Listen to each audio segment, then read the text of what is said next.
तो अब इसमें आप देख सकते हैं कि अब क्लियरली आपके सिस्टम की दो पार्टीशन होंगी। अच्छा नहीं, बुक में इसको बी का हो, B2 का हो, ठीक है।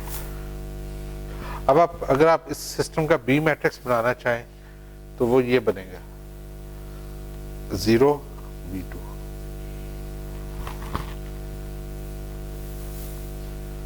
ठीक है, और यहां पे एक बात बहुत इंपॉर्टेंट है, वो ये है कि rank of B2 must be equal to M।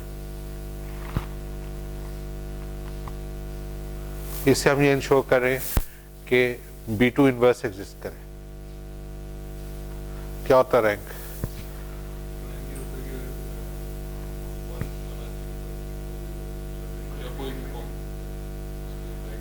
तो लीनियर सिस्टम पढ़ रहे, दोबारा पढ़ो। रैंक होता है कि आपके पास एक मैट्रिक्स में कितने नंबर ऑफ इंडिपेंडेंट कॉलम्स हैं या पिवट्स हैं, ठीक है, या उसका इन्वर्स एग्जिस्ट करता है कि नहीं करता, फुल रैंक है या नहीं। ठीक है, तो अगर आप कहोगे ना कि M रैंक है, इसका मतलब इसके अंदर M इंडिपेंडेंट कॉलम्स एग्जिस्ट करते हैं। नहीं करेगा, हम स्क्वायर की बात कर रहे हैं, स्क्वायर मैट्रिक्स की।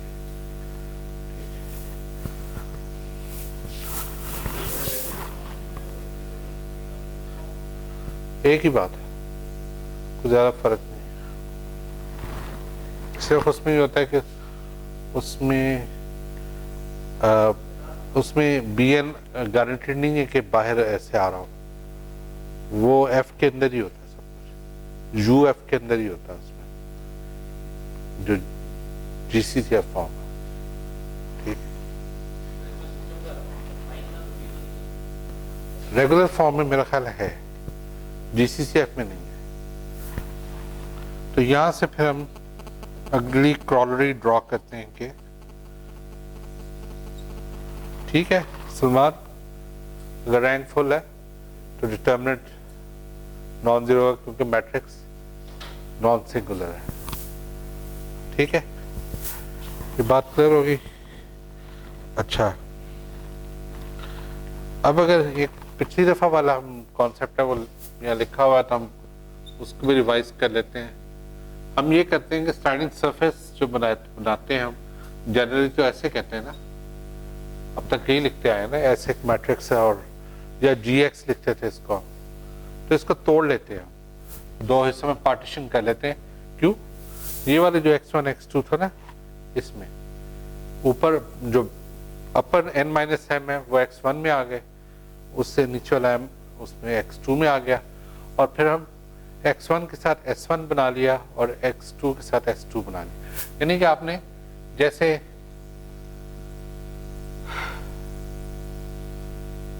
X1 X2 पार्टीशन की ना, तो आप S की भी पार्टीशन कर लें।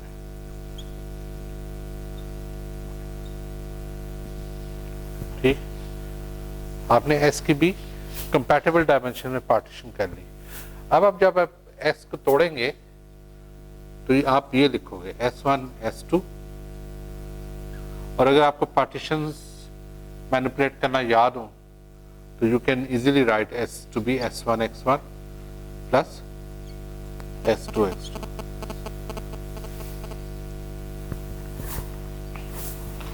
Any question? अच्छा, अब आप ये करें कि take S1 is equal to S0 as design matrix। ठीक है, और जब आप लीनियर सिस्टम्स के लिए या जनरल लीनियर सरफेस डिजाइन कर रहे होंगे तो आपने S0 चूज करना। ठीक है, इसके S0 चूज करने के तरीके कुछ हमने लास्ट टाइम भी देखे थे, दो लेक्चर्स पहले शायद देखे थे। तो और S एंड टेक, अच्छा अब S2 जो है ना, इधर से देखें X2 की डायमेंशन क्या है? M, और बी की डायमेंशन क्या होती है? बी की डायमेंशन होती है n इंटू एम, ठीक है। तो ये वो वाला पार्ट है बी का जो आखिरी m रोज है।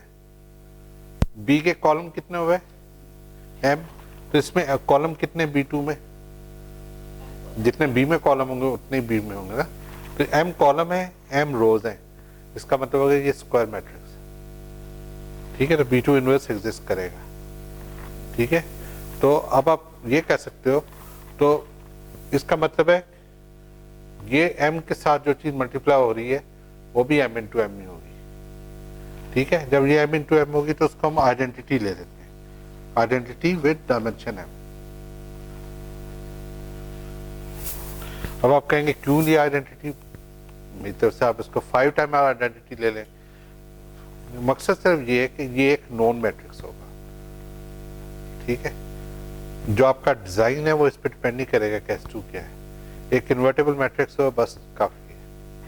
डिजाइन आपका S1 पे डिपेंड करेगा जो कि S0 है। तो जब आप S0 को, जब S को 0 लेंगे तो आपके पास ऑटोमेटिकली क्या आएगा? S1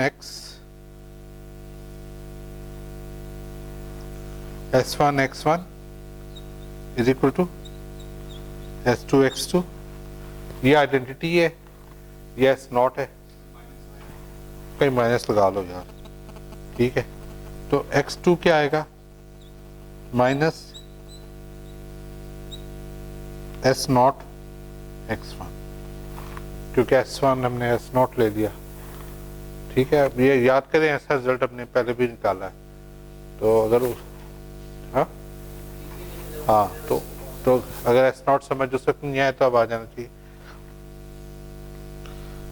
S1 हमने S0 लिया था ना, तो S1 की जगह S0 आ गया, और S2 आइडेंटिटी लिया था तो हमें x2 हमने उसे जान ही छुड़ा दी। फिर अब पता लगा आपको आइडेंटिटी का फायदा क्या हुआ। तो ये अब आपका डिजाइन है, ठीक है। S1 की डायमेंशन हो जाएंगी m into n minus m, इस तरह से कि आपके पास जितनी इनपुट्स होती हैं उतनी S होता है, उतनी सर्विसेज होती हैं। तो ये m हो गया, ठीक है। अब ये m है, ठीक है, और ये पूरी चीज x से मल्टीप्लाई हो रही है, तो इसमें n कॉलम्स होने चाहिए।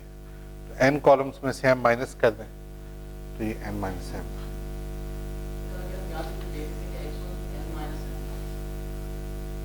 S1 हाँ n माइनस m था, वहां से भी देख सकते हैं कि n minus m column n minus m रोज से मल्टीप्लाई होंगे, ठीक है।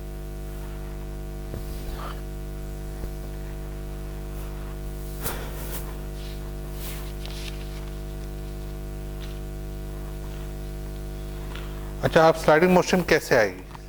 स्लाइडिंग मोशन जाहिर है कि x1 पे आएगी ना। ये जो ऊपर वाला पार्ट होता है ना, स्लाइडिंग मोशन इसमें आती है, ये वाला पार्ट जो u से इफेक्ट हो रहा है उसमें नहीं आती। तो यानी कि आप कह सकते हो कि ये वाला पार्ट आपका जो x1 वाला पार्ट है वो स्लाइडिंग मोशन को एग्जिबिट करेगा। तो x1 डॉट क्या था आपका? x1 डॉट था f of x1, x2, t। अब क्या हुआ? x1 तो x2 तो खत्म हो गया,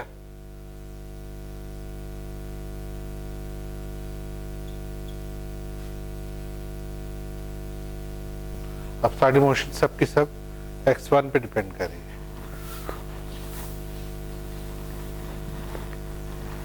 अब यहां से दो चीजें आपको समझ आ जानी चाहिए कि दिस इज इनवेरिएंट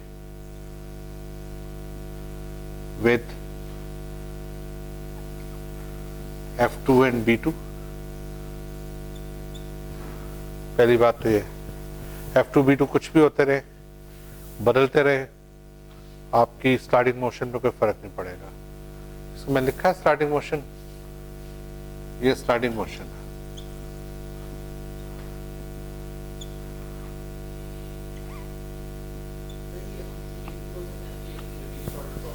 ये मैं आगे लिखने लगा था, ये बेसिकली एक प्रॉपर्टी ये फॉलो हो रही है, दूसरी रिड्यूस्ड ऑर्डर है। क्यों? क्योंकि ये अब n-m डायमेंशन में आ गए हैं, इंस्टेड ऑफ जैसे थर्ड ऑर्डर के बजाय सेकंड ऑर्डर में। यही चीज है।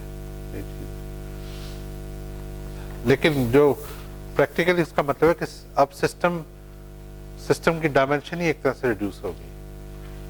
ठीक है, सिस्टम अब कम डायमेंशन में काम करे, उसकी कॉम्प्लेक्सिटी कम होगी, और जो उसकी डायमेंशन वर्किंग है वो सारी S0 पे डिपेंड कर रही है, क्योंकि हमने S0 खुद बताया, इसलिए हमारा डिजाइन है।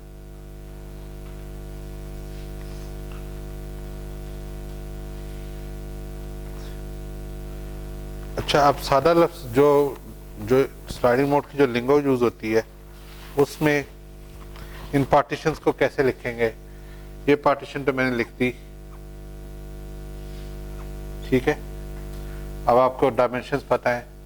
फंक्शन f कैसे लिखा? f1 f2, ये भी आपको आइडिया हो गया, ठीक है। और b क्या आया? सबसे इंपॉर्टेंट इसमें b है। b में ये देखें, यह है, ठीक है। और अगर आप s को gx ले लें तो g क्या आएगा?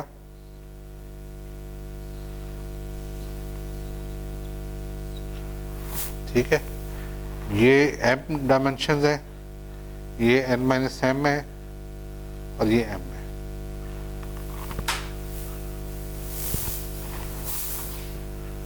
ठीक है। अच्छा, यहां से ताकि आगे हम यूज करेंगे हम, तो जीबी निकालने क्या है? जीबी क्या आएगा? G1 G2 B1 B2। B1 क्या है? ठीक है, B1 0 है, तो क्या आएगा? G1 into 0 plus G2 B2। ठीक है, अब G2 B2 की जरा डायमेंशन पे गौर करें, तो GB क्या आ गया? G2 क्या है? M into M, और B2 क्या है? M into M। तो ये आपका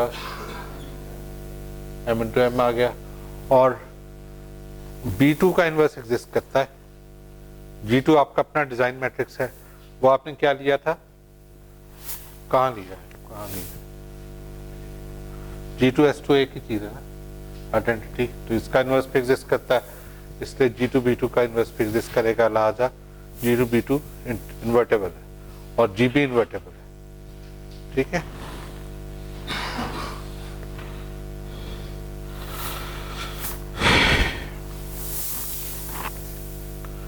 यहां से वही चीज दोबारा रिपीट कर लेते हैं, जरा बेहतर अंडरस्टैंडिंग हो जाएगी। G1 G2 X1 X2, ये अब हमें पता है कि ये आइडेंटिटी है।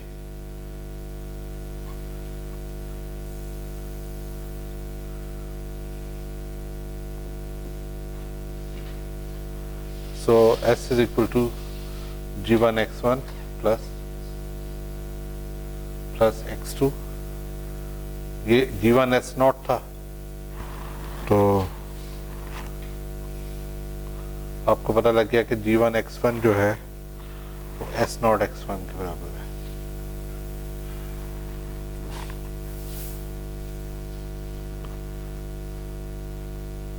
ये फंक्शन ऑफ X1 है, ठीक है। S0 is some function of X1।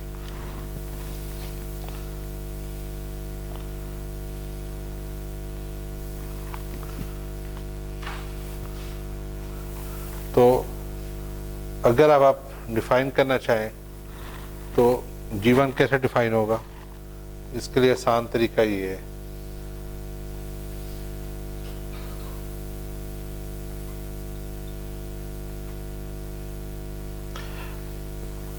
इसका डेरिवेटिव क्या होगा?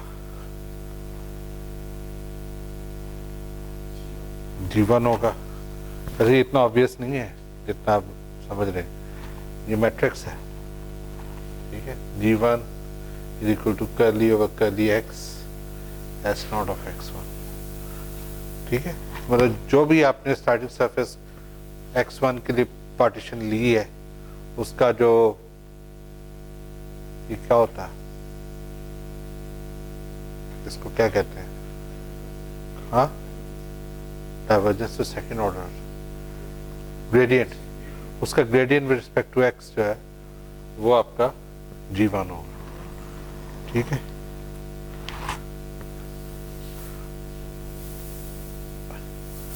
यहाँ तक क्लियर है? ये आपको बुक में भी ये सब मिल जाएगी डिटेल।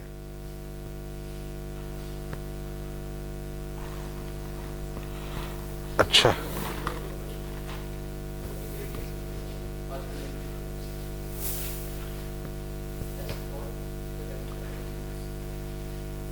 अगर आपकी जो स्टार्टिंग सरफेस का फंक्शन है वो नॉन लीनियर है तो फिर आपको ये चाहिए होगी डेफिनेशन।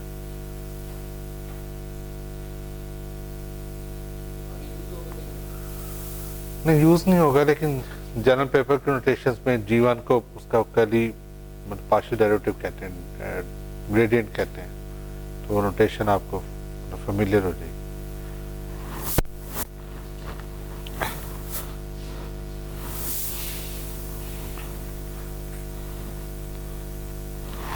अच्छा, अब आपने ट्रांसफॉर्मेशन ड्राइव करनी है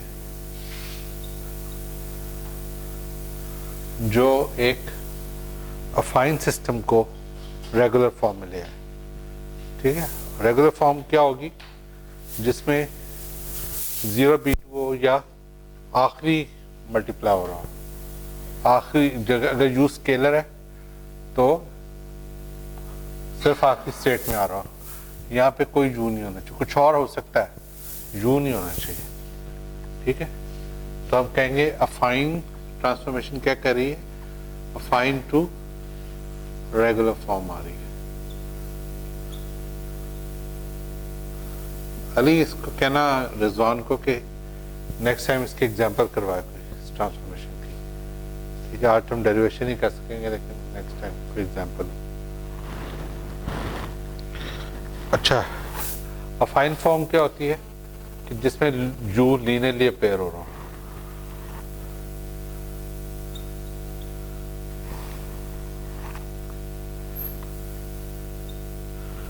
ये आपका यू लीनियरली अपेयर हो रहा है, ठीक है।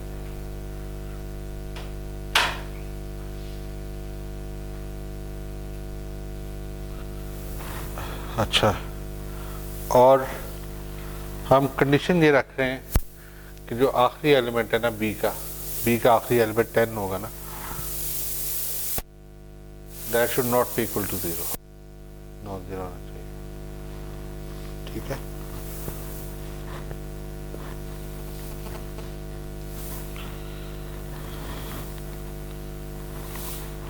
और u को हम स्केलर ले रहे हैं, यानी कि हम सिंगल इनपुट केस की बात कर रहे हैं, ठीक है।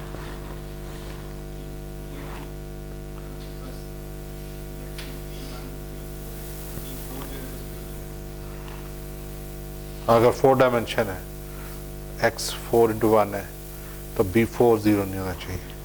मसलन अगर आप कहते हैं ना कि b is equal to b1 b2, तो ये इसको नॉन जीरो होना चाहिए,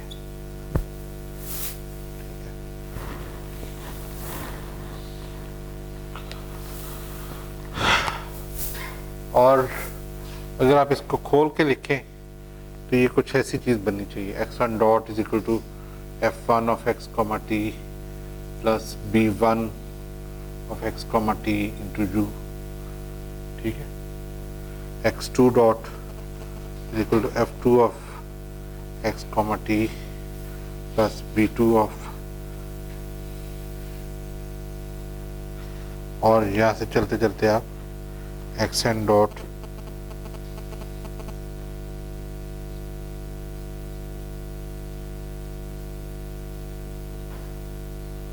यहाँ,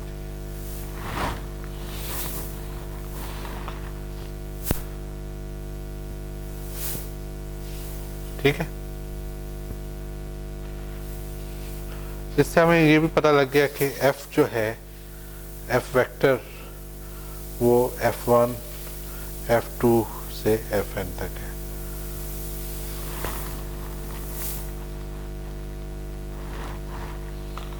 और x belongs to Rn, u belongs to R।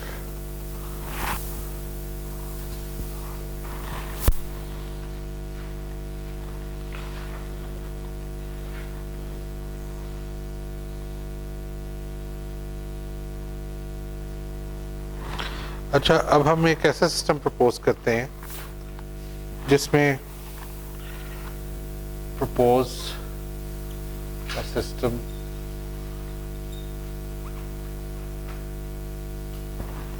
जिसमें dxi यानी कि इंडेक्स i के साथ state that should be equal to sum bi over bn।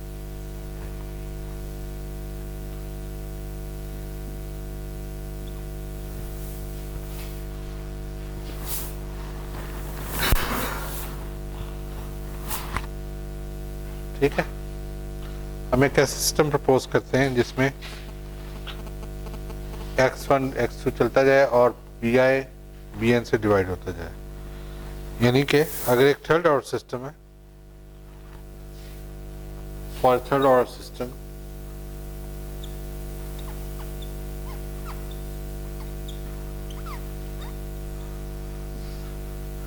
dx1 over dt is equal to b1 over b3 और dx2 over dt is equal to b2 over b3 और इसको auxiliary system कह देते हैं। क्यों, ये बाद में देखते हैं।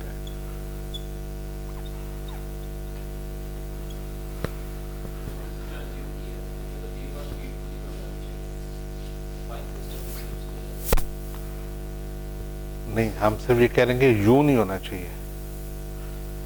अभी हम आगे देखते हैं कि यू कैसे जीरो होता है इसमें। यू मतलब नहीं रहेगा इसके अंदर, ठीक है।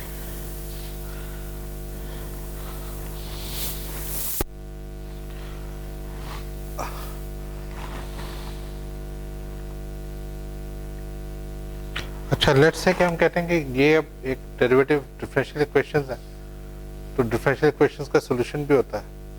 तो हम कहते हैं कि जो सॉल्यूशन है वो ये है, x i is equal to sum phi i x n comma t. ठीक है, i is equal to 1 to n minus 1।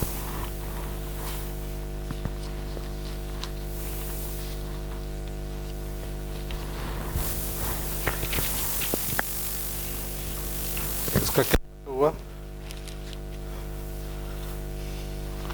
यानी कि हम कहेंगे कि x1 dot is equal to 5 1 x3 comma t. मेरा ख्याल है xn पूरा x है और x2 डॉट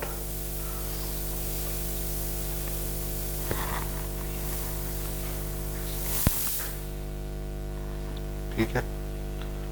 अच्छा, अब इसके अंदर u है तो इसका मतलब हम इस तरह की चीज चाह रहे हैं, ठीक है। और अगर ये हमें नहीं मिलती तो जो प्रॉब्लम आएगी वो ये होगी, y dot is equal to x i y i is equal to x i minus phi आई।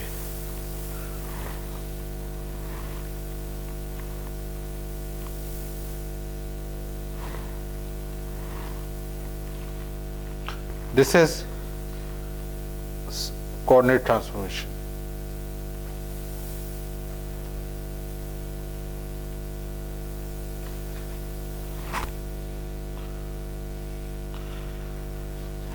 देखें, अगर लीनियर सिस्टम की ट्रांसफॉर्मेशन याद है आपको, आप कहते थे कि z x is equal to t times x, z is equal to t times x, या x is equal to t times z। t एक मैट्रिक्स होता था, ट्रांसफॉर्मेशन मैट्रिक्स, जो x से मल्टीप्लाई होता था और x बना देता था और z बना देता था।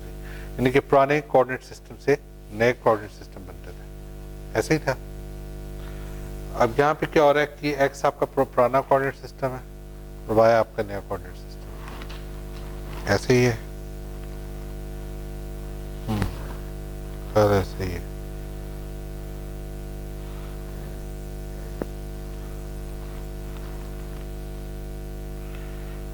तो ये आपको पुराने कोऑर्डिनेट से नए कोऑर्डिनेट में जाने के लिए एक इक्वेशन मिल गई है, ठीक है।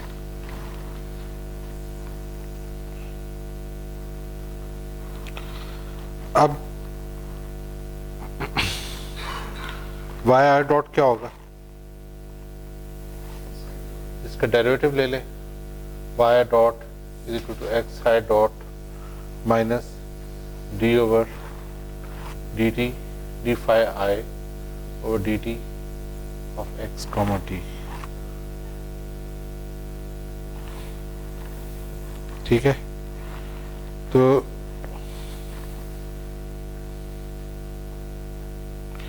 इसको जब अगर आप खोलेंगे तो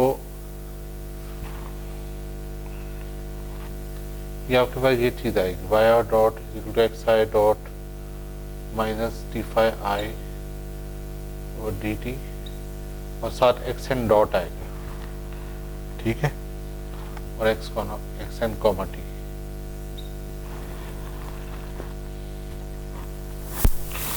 अब एक्स आई डॉट पता है आपको क्या है,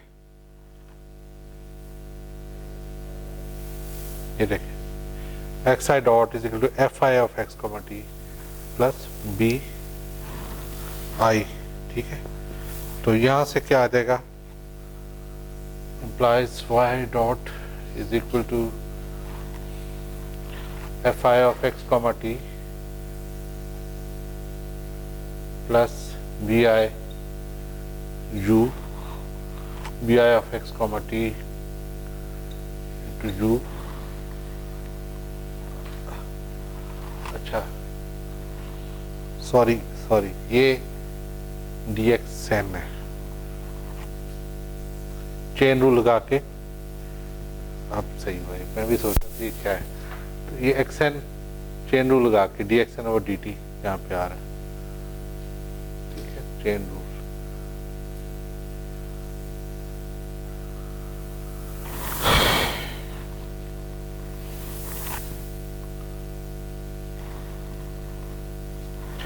अब ये क्या है,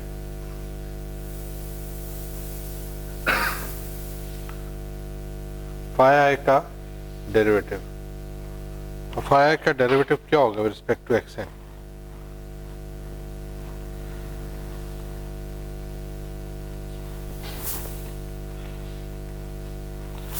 हाँ जी बताएं।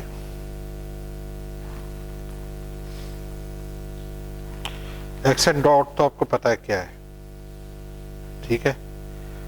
D phi over d x n क्या होगा, कहीं पे हिंट है इसकी,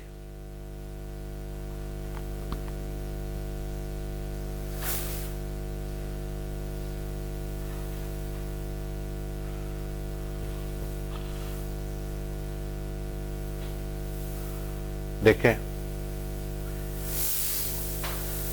x1 डॉट क्या था, b1 और b3, x2 डॉट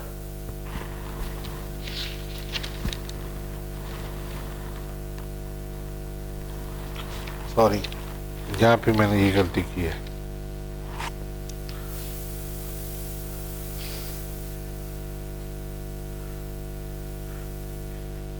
ये आपने सिस्टम प्रपोज किया था, इसका मतलब है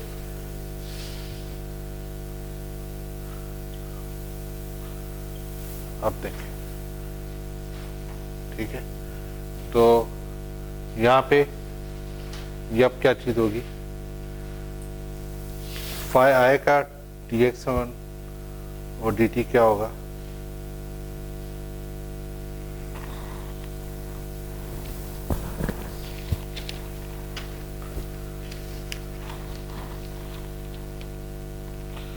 हाँ जी, डी फाई टू या d phi i over d x n क्या होना चाहिए,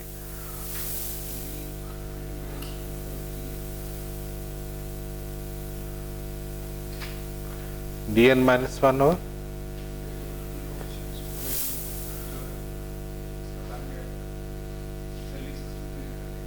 हाँ हाँ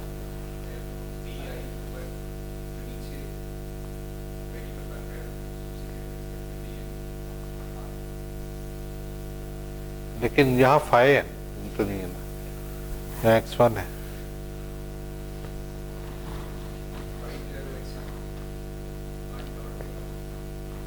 x1 के बराबर तो नहीं है ना।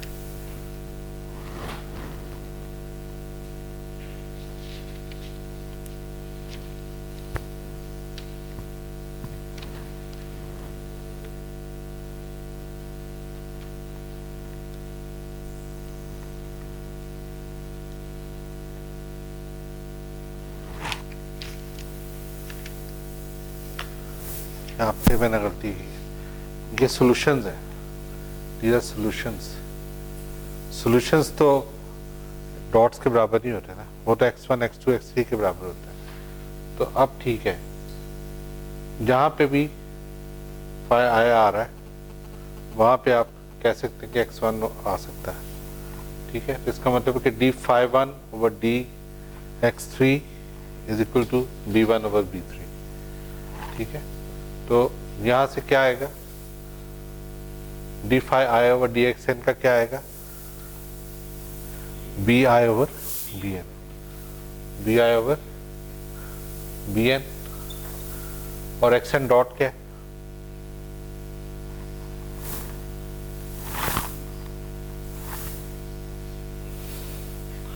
fn of x comma t plus bn of.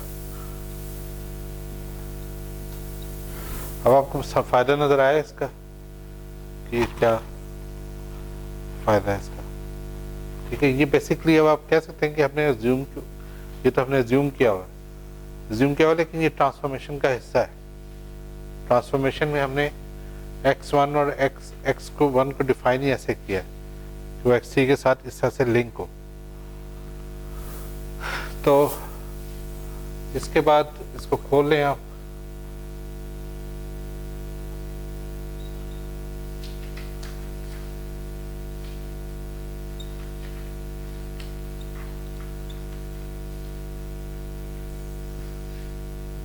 ये bn इससे कट जाएंगे और आपके पास माइनस bi आ जाएगा।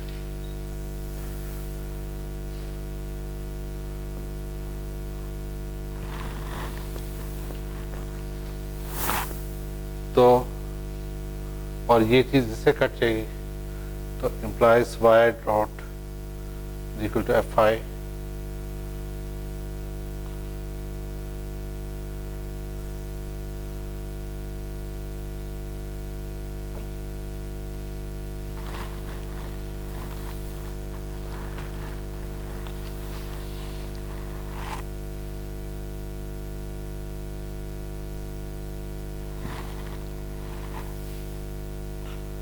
लास्ट स्टेट ये होगी।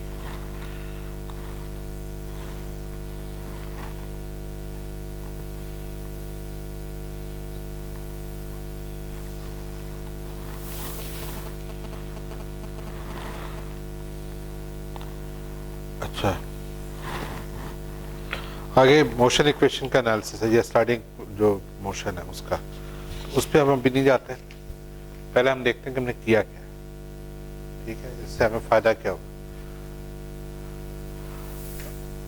ये जो चीज है, दिस इज ट्रांसफॉर्म्ड सिस्टम।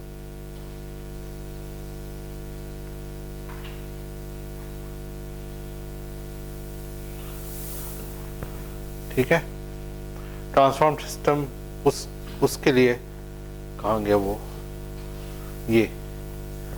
ठीक है, या थर्ड ऑर्डर के लिए, for third order you would have y1 dot, ठीक है, is equal to f1 of x comma t minus b1 over b3 f3 x comma t। ठीक है, y2 dot is equal to f2 of x comma T minus P2 over P3 F3 of x comma T, और third state क्या होगी x3 dot वही वाली जो xn dot F3 of x comma t plus B3 of u। ठीक है,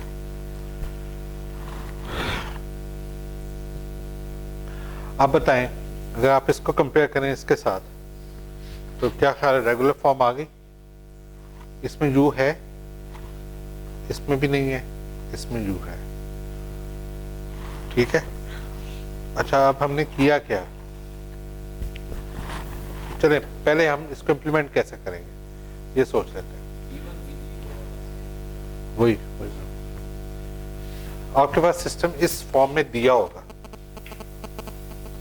system इस form में दिया हुआ है, इसको ना आपको F1 पता है, F2 पता है, F3 पता है, B1 B2 B3 सारे पता है, क्योंकि हमने कहा ना अफाइन फॉर्म में दिया हुआ है, तो B's भी पता है, F's भी पता है। अब आपने क्या करना है, उन नॉलेज को पकड़ना है, F1 पहले लिखना है y1 डॉट के लिए, माइनस B1 को B3 डिवाइड करना और F3 के साथ कर देना है, फिर F2 को पकड़ना है माइनस P2 B3 F3 कर, और आखिरी इक्वेशन वैसे ही लिख देनी। ठीक है, ये बात समझ आ गई। अब दो चीजें हमने करनी है कि ये क्या सर्कस हम करते रहे, एक चीज, और दूसरी चीज क्या है, दूसरी चीज ये कि क्या ये दोनों सिस्टम सिमिलर हैं, ट्रांसफॉर्मेशन से क्या वही सिस्टम आया, कैसे हम ये देख सकते हैं।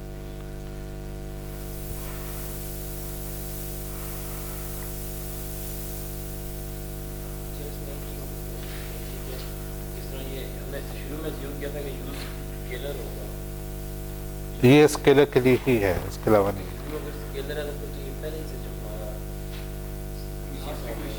नहीं है ना, क्योंकि अगर तुम यहाँ देखो ये यू हर एक को तंग कर रहा है, हर स्टेट पे इफेक्ट कर रहा है। आप ये कह सकते हो कि मसलन B2 नॉन जीरो है, B1 जीरो है, हो सकता है कि कोई एक नॉन जीरो, लेकिन गारंटेड नहीं कि सब जीरो होंगे। ठीक है, ये क्वेश्चन तो आंसर हो गया। अब जो दो बड़े क्वेश्चंस हैं जिनका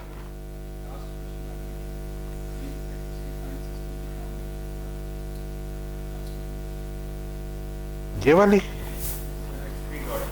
ये तो है ही वो, ये तो है ही वो, तो इसका इशू नहीं है, बट पहली दो का इशू है।